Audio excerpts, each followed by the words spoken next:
Hello everyone, आज की इस वीडियो में हम पढ़ने वाले हैं पास्ट में यूज होने वाला हैड टू के बारे में। उर्दू जुमले के आखिर में इसकी पहचान होती है ना था, नी थे या ने थे, या पढ़ा था, पढ़ी थे, पढ़े थे वगैरह। अगर उर्दू जुमलों के आखिर में ये अल्फाज आए तो वहाँ पे हैड टू का यूज़ होता है। और हैड टू वहाँ पे यूज़ होता है जिस जुमले में किसी ज़रूरत को बयान किया जाए। और अगर आपने पिछली क्लासेस नहीं देखी है तो आप जाके उन क्लासेस को भी देखें, तब आपको ये क्लास बहुत अच्छे से समझ आएगी। और अगर आपने अभी तक मेरे चैनल को सब्सक्राइब नहीं किया तो चैनल को ज़रूर सब्सक्राइब कर दें, और अगर लाइक नहीं किया है तो एक लाइक ज़रूर कर दें। इससे मुझे हौसला मिलता है कि मैं वीडियो अच्छी बना रही हूँ। और अगर आपको फ़ायदा हो रहा है तो इसको शेयर भी ज़रूर कर दें ताकि दूसरे लोग भी इससे फ़ायदा हासिल कर सकें। तो चलिए वीडियो को स्टार्ट करते हैं। तो यहाँ पर देखें, मैंने पॉजिटिव जुमले लिखे हैं, वो भी हैड टू के, यानी पास्ट में यूज़ होने वाले, यानी जो काम हो चुके हैं वो वाले जुमले हम यूज़ करने वाले हैं। मैं आपको फिर से कह रही हूँ, पिछली क्लासेस सारे देख लें। अगर आप पिछली क्लासेस देखेंगे तो आने वाली हर क्लास आपके लिए आसान से आसान होती जाएगी। तो पिछली क्लासेस ज़रूर देखें, वहाँ पे भी मैंने बहुत सारी ऐसी बातें बताई होती है जो मुझे अगली क्लास में फिर से बतानी पड़ती है। तो फिर अगर आपने पिछली क्लास देखी होगी तो फिर आपको आगे की क्लास में वो सुनने की ज़रूरत नहीं पड़ेगी। तो पिछली क्लासेस को भी ज़रूर देखिए। तो चलो जुमले बनाते हैं हैड टू के। तो सबसे पहले हैड टू के अगर पॉजिटिव जुमले बनाए तो उसकी तरतीब क्या होती है? सबसे पहले सब्जेक्ट आता है, फिर हैड टू आता है, फिर वर्ब का फर्स्ट फॉर्म आता है। ये किस में यूज़ होने वाले हैं? पॉजिटिव जुमले, ठीक है। सबसे पहला है, हमें ट्रैफिक की वजह से जल्दी निकलना पड़ा। सबसे पहले सब्जेक्ट लिखेंगे। सब्जेक्ट यहाँ पे क्या है? हमें। तो हमें की इंग्लिश होती है वी, तो यहाँ पे हमने लिखना है वी। उसके बाद had to,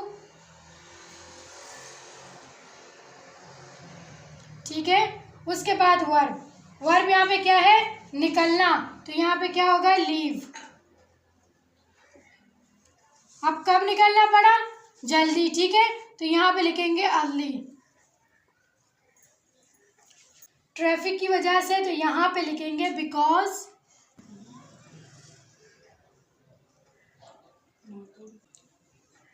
of the traffic.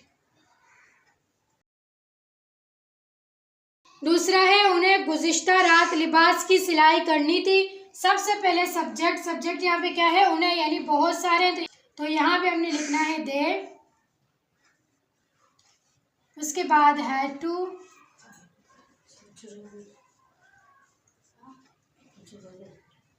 उसके बाद वर्ब यहाँ पे क्या है? सिलाई करना, पे लिखेंगे सिव, ठीक है, सिव। अब किसकी सिलाई करनी थी? लिबास की, तो यहाँ पे हमने लिखना है द ड्रेस। कब सिलाई करनी थी? गुज़िश्ता रात, यानी वो काम क्या है? वो रात गुजर चुकी है, तो यहाँ पे लिखेंगे लास्ट नाइट। तीसरा है, मुझे आज मंसूबा मुकम्मल करना पड़ा। अगर आप यहाँ पे गौर करें तो यहाँ पे आ रहा है आज, तो टुडे आए या यस्टरडे आए, ये अगर आप चाहें तो जुमले के शुरू में लिख सकते हैं या आखिर में लिख सकते हैं, ठीक है। तो सबसे पहले हमने यहाँ पे लिखना है सब्जेक्ट यहाँ पे क्या है? मुझे, तो यहाँ पे लिखना है आई। उसके बाद हैड टू। अच्छा, इसमें कोई शर्त नहीं है, इसमें ही, शी, इट और आई, वी, यू सब आ सकते हैं, ठीक है। आई हैड टू, उसके बाद वर्ब यहाँ पे क्या है? मुकम्मल करना।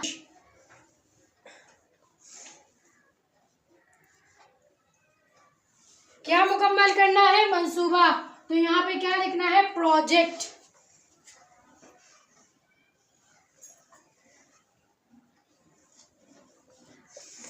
कब मुकम्मल करना है? आज, तो यहाँ पे क्या लिखना है? Today. I had to finish project today. तो ये थे 3 जुमले, वो भी पॉजिटिव के और हैड टू के, यानी पास्ट में यूज होने वाले जुमले। इसी तरतीब से आप बहुत सारे पॉजिटिव जुमले पास्ट के बना सकते हैं। तो अब चलिए कुछ नेगेटिव जुमले बनाते हैं ताकि हम नेगेटिव को भी अच्छे से समझ सकें। अब यहाँ पे गौर करें, यहाँ पे मैंने लिखे हैं नेगेटिव जुमले। तो इसकी तरतीब क्या होती है? सबसे पहले सब्जेक्ट आता है, फिर उसके बाद डिड नॉट आता है। डिड क्यों आता है? क्योंकि डिड किसका फॉर्म है? माजी का, ठीक है, पास्ट का, ठीक है। तो यहाँ पे डिड आएगा, ठीक है, डू या डज नहीं आएगा, डिड ही आएगा, चाहे वो नेगेटिव में हो या इंट्रोगेटिव में हो। उसके बाद हैव टू आता है और फिर वर्ब का फर्स्ट फॉर्म।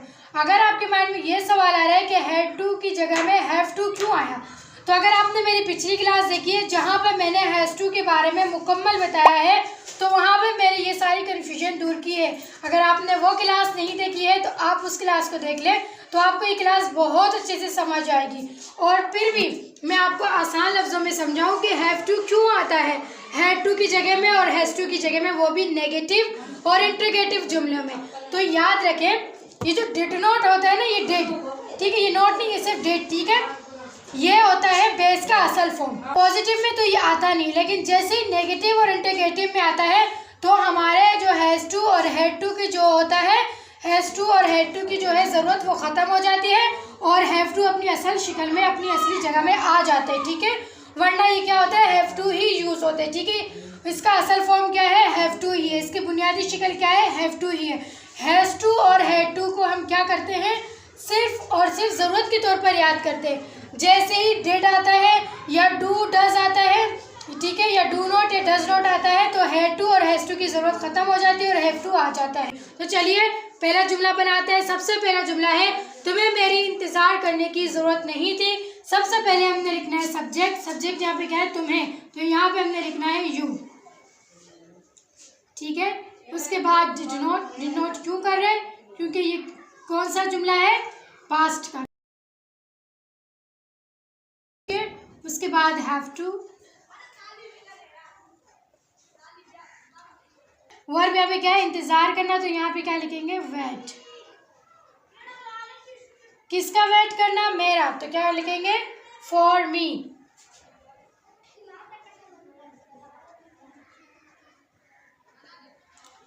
दूसरा जुमला है, माया ने लिबास की सिलाई मुकम्मल नहीं की। सबसे पहले सब्जेक्ट। सब्जेक्ट यहाँ पे क्या है? माया, तो हमने यहाँ पे क्या लिखना है? माया। उसके बाद डिड नॉट। अच्छा, यहाँ पे जो है लिखने में पूरा डिड नॉट ही आता है, और जो इंग्लिश में जब हम बोलते हैं तो हम बोलते हैं डिडेंट, ठीक है, शॉर्ट में बोलते हैं डिडेंट, और इससे ज़्यादा शॉर्ट नहीं होता। और आपको ये वाली इंग्लिश सीखनी चाहिए। मैं जाना चाहता हूँ। आप कहाँ जाओगे? आप कहाँ जा रहे हो? क्या आप जा रहे हो? What's your name? Brother. What's your name? Brother. What's your name? Brother. Verb यहाँ पे क्या है? मुकम्मल करना, तो यहाँ पे हमने लिखना है फिनिश। क्या मुकम्मल नहीं किया? सिलाई मुकम्मल नहीं की, तो यहाँ पे लिखेंगे सीविंग। किसकी सिलाई मुकम्मल नहीं की? लिबास की, तो यहाँ पे हमने लिखना है द ड्रेस,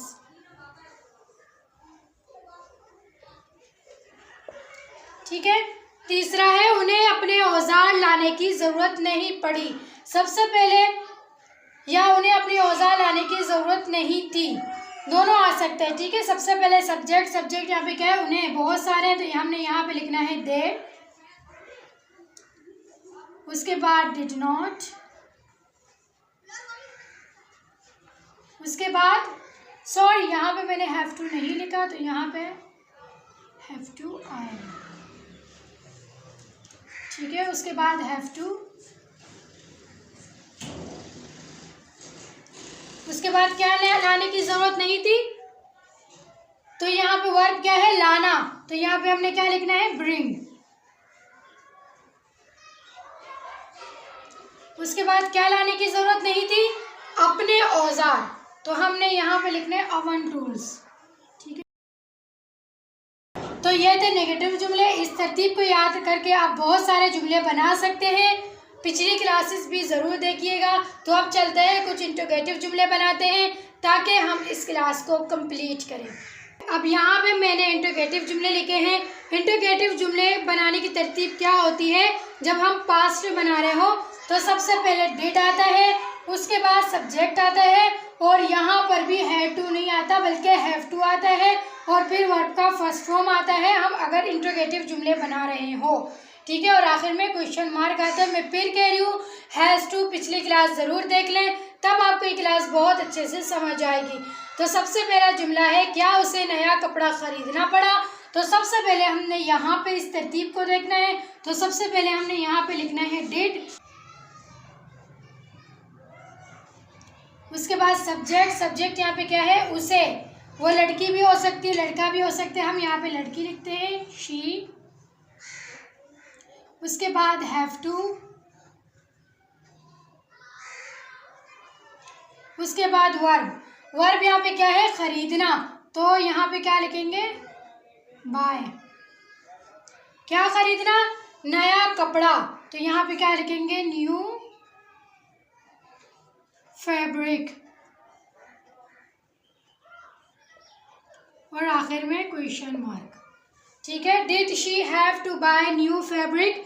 दूसरा है, तुम्हें वहाँ अकेले क्यों जाना पड़ा। अगर आप यहाँ पे इस जुमले में गौर करें तो यहाँ पे आ रहा है क्वेश्चन वर्ड। मैंने पिछली क्लास में कहा था अगर क्वेश्चन वर्ड जहाँ पे भी आए, उर्दू जुमलों में अगरचे वो दरमियान में आता है, लेकिन इंग्लिश में वो हमेशा स्टार्ट में आता है। तो सबसे पहले यहीं पे क्वेश्चन वर्ड लिखेंगे। क्वेश्चन वर्ड यहाँ पे क्या है, क्यों, क्योंकि इंग्लिश क्या है, वाई। तो यहाँ पे क्या लिखेंगे, वाई। उसके बाद लिखना है डेट। अब सबसे पहले क्या लिखना है, सब्जेक्ट। सब्जेक्ट यहाँ पे क्या है, तुम्हें। यहाँ पे क्या लिखना है, यू। उसके बाद हैव टू। तो वर्ब क्या है, जाना। तो यहाँ पे क्या लिखेंगे, गो टू। कहाँ जाना, वहाँ। तो वहाँ की इंग्लिश क्या होती है, दियर। यहाँ पे हमने लिखना है दियर। तो आगे क्या है, अकेले। तो यहाँ पे क्या लिखेंगे, अलोन। तीसरा जुमला है, मुझे इतना ज़्यादा क्यों इंतज़ार करना पड़ा।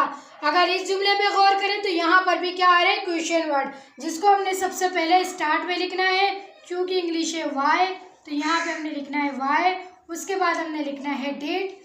उसके बाद सब्जेक्ट। सब्जेक्ट यहाँ पे क्या है, मुझे। तो यहाँ पे क्या आएगा, आई। ठीक है। उसके बाद क्या लिखेंगे, हैव टू। और उसके बाद वर्ब। वर्ब यहाँ पे क्या है, इंतज़ार करना। तो यहाँ पे क्या लिखेंगे, वेट। आगे क्या है, इतना ज़्यादा। तो क्या लिखेंगे, सो लॉन्ग। और आखिर में क्वेश्चन मार्क। तो ये थे पॉजिटिव, नेगेटिव और इंटरोगेटिव जुमले। और मैंने आपको पिछली क्लास में अच्छे से समझा दिया था कि हैज़ टू और हैड टू के नेगेटिव और इंटरोगेटिव जुमले में हैव टू क्यों आता है। तो उस क्लास को भी ज़रूर देख लें, तब आपको ये क्लास बहुत अच्छे से समझ आएगी। और अगर आपको ये वीडियो अच्छी लगी है तो वीडियो को ज़रूर लाइक करें। और अगर आप इससे फ़ायदा उठा रहे हैं और अगर आपको इस वीडियो से फ़ायदा मिल रहा है तो इसको ज़रूर शेयर करें और सब्सक्राइब करना बिल्कुल भी मत भूलें। And thank you so much यहाँ तक देखने के लिए। अगली क्लास में मिलते हैं, तब तक के लिए अल्लाह हाफिज़।